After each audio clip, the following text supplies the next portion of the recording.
नमस्कार दोस्तों, स्वागत है आप सभी का। इस वीडियो में हम कवर करेंगे भारत रत्न अवार्ड को। काफ़ी इंपॉर्टेंट अवार्ड है ये, इससे रिलेटेड काफ़ी क्वेश्चंस भी बनते हैं। तो इससे रिलेटेड जितने भी इंपॉर्टेंट जीके फैक्ट्स हैं सारों को हम इस वीडियो में कवर करेंगे, जो आपके एग्जामिनेशन के लिए ज़रूरी हैं, क्लर्क से लेकर तो यूपीएससी के एग्जाम तक। तो वीडियो को अंत तक देखिएगा। चैनल पर नहीं आता सब्सक्राइब अवश्य करिएगा। Politics, economy, GK, geography, science, environment, ecology की तमाम वीडियोज़ को देखने के लिए हमारे प्लेलिस्ट को जरूर चेक करिएगा। आप किसी भी एग्जाम की तैयारी कर रहे हो, हमारी प्लेलिस्ट जो करंट अफेयर की बाकी वीडियोज़ को देख के आपको काफ़ी हेल्प मिलने वाली है, इसलिए समय निकाल के हमारे चैनल को जरूर चेक करिएगा। चलिए शुरुआत करते हैं। देखिए, भारत रत्न भारत का हाईएस्ट सिविलियन अवार्ड है। ये हाईएस्ट अवार्ड है जो किसी भी सिविलियन को भारत में मिल सकता है। हाईएस्ट सिविलियन अवार्ड है। इसे इंस्टीट्यूट किया गया था 2 जनवरी 1954 को। तो 1954 में भारत रत्न की शुरुआत हुई थी। इसको उस इंडिविजुअल को दिया जाता है जो कि एक्सेप्शनल कंट्रीब्यूशन करे भारत के लिए अलग अलग फील्ड्स में, चाहे वो आर्ट्स हो, साइंस हो, लिटरेचर हो या पब्लिक सर्विस हो। अब यहाँ पे ये जो डेफिनेशन है भारत रत्न की कि ये किसको दिया जाएगा, ये उस व्यक्ति को दिया जाएगा जो एक्सेप्शनली कंट्रीब्यूट करे अपने भारत के लिए अलग अलग फील्ड्स में, आर्ट्स, साइंस, लिटरेचर और पब्लिक सर्विस। इसमें बाद में एक और चीज़ इंक्लूड की गई कि ये जो अवार्ड है ये रिकॉग्नाइज करता है एक्सेप्शनल सर्विस किसी भी ह्यूमन एंडेवर की फील्ड में। तो ये एक अलग जो चीज़ थी, इसको जोड़ा गया 2011 में। तो 2011 से अब भारत रत्न किसी इंडिविजुअल को मिलता है, उस इंडिविजुअल को जो कोई एक्सेप्शनल सर्विस करे किसी भी ह्यूमन एंडेवर की फील्ड में। और किसी भी इंडिविजुअल ने अगर ह्यूमन एंडेवर में कोई अच्छा काम किया होगा तो उसकी एक्सेप्शनल सर्विस को रिकॉग्नाइज किया जाएगा बिना किसी डिस्क्रिमिनेशन के। पोजीशन, सेक्स माने जेंडर, रेस, ऑक्यूपेशन, इन सब के आधार पे कोई डिस्क्रिमिनेशन नहीं की जाएगी। विदाउट डिस्क्रिमिनेशन उस व्यक्ति का जो एक्सेप्शनल सर्विस है उसको रिकॉग्नाइज किया जाएगा किसी भी ह्यूमन एंडेवर की फील्ड में और उसको भारत रत्न पुरस्कार दिया जाएगा। अब भारत रत्न पुरस्कार किसको दिया जाएगा, ये प्राइम मिनिस्टर रिकमेंड करते हैं प्रेसिडेंट ऑफ इंडिया को। प्राइम मिनिस्टर को मैंने इंडियन पॉलिटी की सीरीज़ में अच्छे से कवर किया है, प्रेसिडेंट को मैंने अच्छे से कवर किया है। वहाँ भी मैंने आपको बताया था कि प्रेसिडेंट जो है वो एड एंड एडवाइस पे काम करता है काउंसिल ऑफ मिनिस्ट्री की, जिसका हेड प्राइम मिनिस्टर होता है। तो वही चीज़ भारत रत्न के अवार्ड में भी अप्लाई होती है। प्राइम मिनिस्टर और प्रेसिडेंट की वीडियोज़ को और इंडियन पॉलिटी की बाकी वीडियोज़ को देखने के लिए आप मेरी प्लेलिस्ट में जाइए इंडियन पॉलिटी। वहाँ पे आपको इंडियन पॉलिटी से रिलेटेड काफ़ी वीडियोज़ मिल जाएंगी जो आपके एग्जामिनेशन के लिए काफ़ी इंपॉर्टेंट है। तो अब यहाँ पे जिस भी व्यक्ति को भारत रत्न का पुरस्कार दिया जाएगा वो कौन बताएगा, प्राइम मिनिस्टर बताएगा। प्राइम मिनिस्टर रिकमेंड करेगा प्रेसिडेंट ऑफ इंडिया को और प्राइम मिनिस्टर की रिकमेंडेशन पे प्रेसिडेंट ऑफ इंडिया वो पुरस्कार उस व्यक्ति को दे देगा। अब देखिए, एक बारी में मैक्सिमम 3 ही भारत रत्न अवार्ड्स दिए जा सकते हैं। हालांकि आगे मैं आपको बताऊंगा कि एक साल ऐसा भी आया जब 4 भारत रत्न अवार्ड्स दिए गए, लेकिन मुख्यतः एक साल में सिर्फ 3 ही भारत रत्न अवार्ड्स दिए जा सकते हैं। अब देखिए, जो भी व्यक्ति जिसको भारत रत्न का पुरस्कार मिलेगा उसको प्रेसिडेंट के द्वारा एक सनद माने एक सर्टिफिकेट मिलता है और एक मेडल मिलता है, लेकिन इस अवार्ड में कोई भी पैसा नहीं मिलता है। अब देखिए, भारत रत्न सबसे बड़ा हाईएस्ट सिविलियन अवार्ड है। इसमें आप पैसे से अगर इसकी तुलना करें तो ये बहुत ही घटिया बात हो जाएगी। तो इसलिए यहाँ पे कोई भी मनी ग्रांट नहीं मिलती है, पैसा नहीं मिलता है, बल्कि यहाँ पे एक सनद मिलती है, सर्टिफिकेट मिलता है और यहाँ पे एक मेडल मिलता है। अब यहाँ पे जिस भी व्यक्ति को ये पुरस्कार मिल रहा है वो भारत रत्न, ये जो शब्द हैं, इसको ना तो प्रीफिक्स की तरह यूज़ कर सकता है ना सफिक्स की तरह यूज़ कर सकता है। क्यों? क्योंकि हमारे भारत के संविधान में आर्टिकल 18 आता है जो एबोलिशन ऑफ टाइटल्स की बात करता है। तो 18(1) क्या बोलता है कि जो भी रेसिपिएंट होगा भारत रत्न का वो कभी भी इस शब्द को, भारत रत्न को, अपने नाम के प्रीफिक्स या सफिक्स के साथ नहीं लगा सकता। प्रीफिक्स क्या होता है? जैसे मान लो आपका नाम है XYZ, तो XYZ आपका नाम है, इससे पहले जो लगेगा वो प्रीफिक्स हो गया, इसके बाद में जो लगेगा वो सफिक्स हो गया। तो आप ये नहीं बोल सकते हो कि भारत रत्न XYZ या XYZ भारत रत्न। इस प्रकार से इसका यूज़ नहीं किया जा सकता है। क्यों? क्योंकि जब आप इसका यूज़ करोगे तो इससे आप ऐसा बताने का प्रयास कर रहे हो कि हम बाकी इंडिविजुअल्स, बाकी जो लोग हैं, देश के नागरिक हैं, उनसे ऊपर हैं। तुम ऑर्डिनरी हो और हम भारत रत्न हैं, तो हम तुमसे ऊपर हैं, ऐसा प्रतीत हो रहा है। क्योंकि ऐसा प्रतीत हो रहा है तो ये क्या कर रहा है, ये राइट टू इक्वालिटी, इसको वायलेट कर रहा है। इक्वालिटी, समानता की भावना यहाँ पे नहीं आ पा रही है क्योंकि तुम अपने आप को बड़ा बता रहे हो, ऊंचा बता रहे हो कि भैया हम तो भारत रत्न है, तुम तो ऐसे ही हो। तो इसलिए इस प्रकार की भावना नहीं आनी चाहिए, इक्वालिटी की भावना होनी चाहिए। इसलिए भारत रत्न, अगर आप कोई एक्सेप्शनल ह्यूमन एंडेवर के लिए काम करते हो, नो डाउट हम उसको रिकॉग्नाइज करेंगे और आपको पुरस्कृत भी करेंगे। आपका नाम पन्नों में छपेगा कि ये व्यक्ति हमारे देश का भारत रत्न है, भारत रत्न का पुरस्कार मिला है, मगर आप उसे धौंस दिखाने के लिए या अपने आप को बाकियों से ऊंचा बताने के लिए यूज़ नहीं कर सकते। ना तो एज अ प्रीफिक्स यूज़ किया जा सकता है, ना एज अ सफिक्स यूज़ किया जा सकता है। आर्टिकल 18 क्लोज 1 ये बोलता है, क्योंकि ये बात करता है एबोलिशन ऑफ टाइटल्स की। तो फिर इसके अलावा आप क्या लिख सकते हो? आप ऐसा लिख सकते हो कि awarded Bharat Ratna by the president, या फिर recipient of Bharat Ratna award.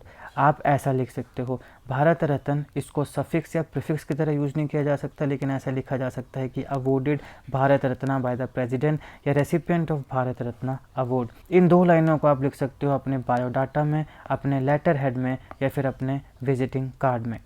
अब जब ओरिजिनल अवार्ड आया, बाद में इसमें बदलाव भी हुए, पहले हम ओरिजिनल अवार्ड की बात करते हैं। तो उसमें एक सर्कुलर गोल्ड मेडल था 35 mm डायमीटर का, और उसकी जो ऑब्वर्स साइड है, यहाँ पे देखिए, यहाँ पे सन है, ये आप यहाँ पे देख सकते हैं, ये सन है। और भारत रत्न जो है वो देवनागरी में नीचे लिखा हुआ है, यहाँ पे भारत रत्न लिखा हुआ है। और यहाँ पे फ्लोरल रथ भी था इसके नीचे, जो कि ओरिजिनल अवार्ड था। अगर हम इसके रिवर्स साइड की बात करें तो यहाँ पे नेशनल एम्बलम है, ये देखिए नेशनल एम्बलम है जो कि प्लैटिनम से बना है, और यहाँ पे नेशनल मोटो लिखा हुआ है देवनागरी स्क्रिप्ट में, सत्यमेव जयते, यहाँ पे सत्यमेव जयते। लेकिन साल होने के बाद इस डिज़ाइन को अल्टर किया गया, थोड़ा सा चेंज किया गया। इस समय जो अवार्ड है वो पीपल लीफ की शेप का है और प्लैटिनम है। देखिए ये बड़ा इंपॉर्टेंट है, ये क्वेश्चन सीधा पूछा जा सकता है कि जो भारत रत्न का अवार्ड है वो किस लीफ की शेप जैसा है, तो पीपल लीफ, ये आपने ध्यान में रखना है। 59 mm लॉन्ग है, 48 mm वाइड है, 3.2 mm थिक है। इसकी ऑब्वर्स साइड में सनबर्स्ट डिज़ाइन आपको देखने को मिलेगा, जो कि प्लैटिनम से बना है। इसका डायमीटर है 16 mm, और यहाँ पे सन के सेंटर से जो रेज़ हैं वो स्प्रेड आउट हो रही हैं। तो यहाँ पे आप देख सकते हो, ये है सनबर्स्ट, यहाँ पे ये सूर्य है, और इससे रेज़ यहाँ पे ये क्या हो रही हैं, बाहर को निकल रही हैं। डायमीटर है 16 mm का, बना किससे है, प्लैटिनम से।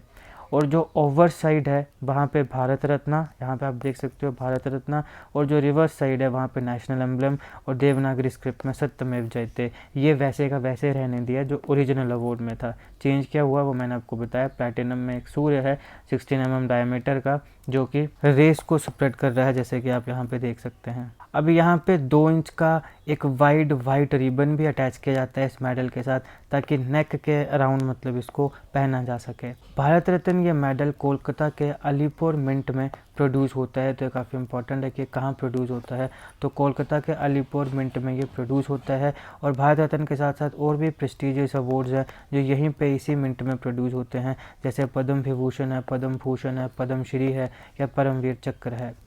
अब देखिए ऐसा कोई भी रिटर्न प्रोविज़न नहीं है जहाँ पे ऐसा लिखा हो कि भारत रत्न सिर्फ भारतीय नागरिकों को, इंडियन सिटीजन्स को ही मिलेगा, तो इसलिए नॉन इंडियंस को भी मिलता है। सबसे पहले एक नेचुरलाइज्ड इंडियन सिटीजन थी, उनका नाम था एग्नेस गोंगसा बोजाक्सियू। इनको मदर टेरेसा भी बोलते हैं। इन्हें भी ये पुरस्कार मिला था 1980 में। फिर 2 नॉन इंडियंस को भी ये पुरस्कार मिला है। सबसे पहले खान अब्दुल गफ़ार खान, इनको 1987 में मिला था, और फिर नेल्सन मंडेला, इनको 1990 में मिला था। अब देखिए ये जो अवार्ड है, सबसे पहले ये पोस्टुमसली कॉन्फर नहीं किया जाता था। माने पोस्टुमसली का मतलब होता है मरणोपरांत।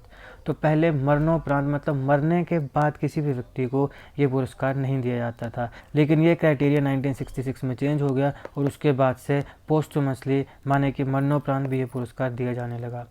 अब फर्स्ट रेसिपिएंट अगर भारत रत्न अवार्ड की बात करें तो 1954 में 3 व्यक्ति थे, doctor Sarvepalli Radhakrishnan, doctor CV Raman और चक्रवर्ती राजगोपालाचारी। ये 3 लोग थे जिनको 1954 में जब इसको इनिशिएट किया गया अवार्ड को, तो सबसे पहले भारत रत्न का पुरस्कार इन 3 लोगों को मिला था, doctor Sarvepalli Radhakrishnan, doctor CV Raman और श्री चक्रवर्ती राजगोपालाचारी जी। अब देखिए एक सचिन तेंदुलकर काफ़ी इंपॉर्टेंट नाम है। क्यों? क्योंकि ये फर्स्ट स्पोर्ट्स पर्सन हैं जिनको भारत रत्न का पुरस्कार मिला। इससे पहले किसी स्पोर्ट्स पर्सन को भारत रत्न का पुरस्कार नहीं मिला, और ये यंगेस्ट भारत रत्न रेसिपिएंट हैं 2014 में, यानी कि सबसे यंगेस्ट इंडियन हैं जिनको भारत रत्न के पुरस्कार से नवाजा गया 2014 में। तो अब यहाँ पे बात है कि कितने यंग थे ये जब इनको ये पुरस्कार मिला, तो ये 40 की उम्र के थे। मात्र 40 की उम्र में ये यंगेस्ट भारत रत्न रेसिपिएंट हैं। अब देखिए, सबसे पहले स्पोर्ट्स पर्सन को भारत रत्न का पुरस्कार नहीं दिया जाता था। 2013 में सबसे पहले डिसाइड किया गया कि जो भारत रत्न का पुरस्कार है वो स्पोर्ट्स की फील्ड में भी अगर कोई अच्छी परफॉर्मेंस करता है या हाईएस्ट कंट्रीब्यूशन देता है तो उसको दिया जा सकता है। पहले स्पोर्ट्स पर्सन को ये पुरस्कार नहीं दिया जाता था। 2013 में इसमें बदलाव किया गया और कहा गया कि जो स्पोर्ट्स पर्सन है उनको भी ये पुरस्कार दिया जा सकता है। और 2014 में सचिन तेंदुलकर को मात्र 40 साल की उम्र में ये पुरस्कार मिला। सचिन तेंदुलकर पहले स्पोर्ट्स पर्सन भी बने जिनको ये पुरस्कार मिला। इसके साथ साथ ये यंगेस्ट भारत रत्न रेसिपिएंट भी बने 2014 में, आपने ध्यान रखना है। अब बात करते हैं ओल्डेस्ट लिविंग रेसिपिएंट।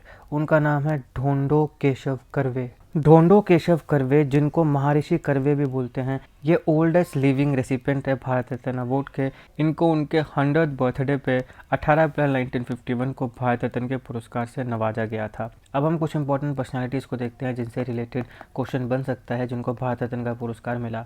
सबसे पहले जवाहरलाल नेहरू, इनको 1955 में भारत रत्न का पुरस्कार मिला था। जवाहरलाल नेहरू हमारे देश के पहले प्रधानमंत्री थे।